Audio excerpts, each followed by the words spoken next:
So we will revisit the second half of the Evans-Jones battle. We'll revisit the one more time between McGuire and Lawrence, but we'll advance on to Andrew Gray versus Brandon Wicknick. Again, Andrew Gray, originally from Scotland, now residing in Japan.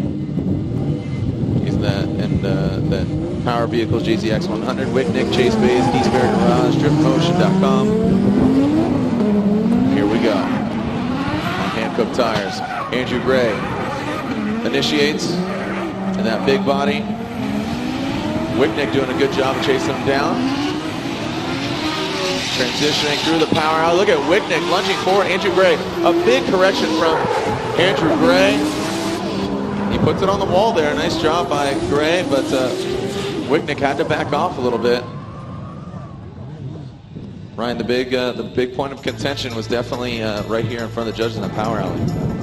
Yeah, we can see both drivers getting off the line here, taking the judges' camera approach. Nice job by Gray into initiation here. Wicknick putting some pressure on him. Now coming into this first inside clip here. Gray goes wide to that reference area. Straightens out right there. Wicknick avoids it, falls back for a second here as Gray gets back on it.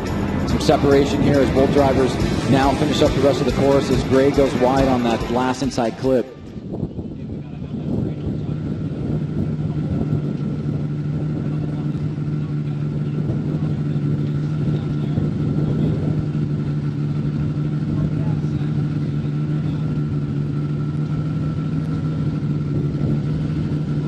So now Wicknick will lead. Andrew Gray will give chase. Let's see how Wicknick does out front. Looks like we got a clean start here from Wicknick. Good initiation. Late. Gray a little hesitant there on initiation. And Wicknick. Nice job there as he set himself up for success.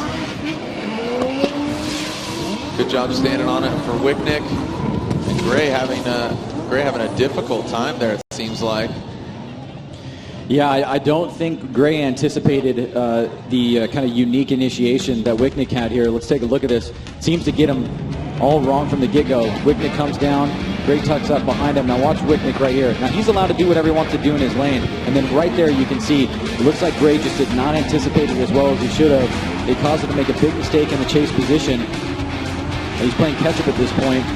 Now he gets back on it. He goes wide, almost makes contact with Wicknick here, but then he does make contact around this last turn. You can see Wicknick goes out to that outer zone, and then right there, Gray pushes him, and then Wicknick spins right before the finish line. So both of them spin before the finish line, and unfortunately, I think that's going to be a wrap for Andrew Gray.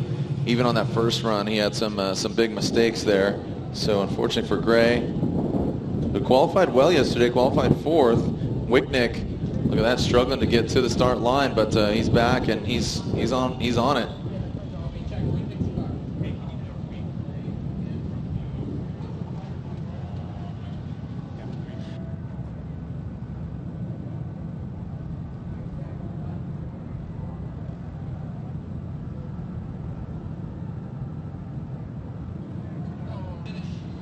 All right, so the judges are going to take a look and make sure that there was contact there because, yeah, they both spun. And you can see, I mean, yeah, you can see where the forward momentum was going. Then there's a little bit of a bump right there. And then look at the tire mark on the right here. Yeah. Yep. And even if it was double zeros, I have to default to that first run. And unfortunately, Andrew had some mistakes there on that first battle between these two gentlemen.